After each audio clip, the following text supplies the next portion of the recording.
ceramah. Lepas tu dia bagi aku benda ni. Dia bagi sebab apa? Sebab dia nak ceramah lah kat kita tentang air selangor. Dia nak suruh kita jimatkan air. Oh. Tapi aku tak pasti apa maksud air bertakung. Air takungan ialah air hujan yang terkumpul. Ada air bertakung lah. Gunanya. Jangan main air takungan kerana ia boleh membawa penyakit yang menjangkit dan boleh membawa demam denggi. Air takungan juga boleh digunakan sebagai air siraman pokok.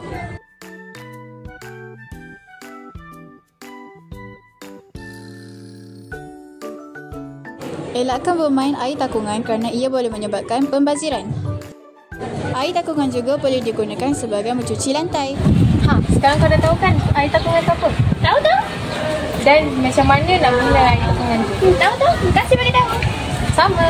Okey kawan-kawan, korang kena berjimat air, jangan membazir air dan tahu cara penggunaan air.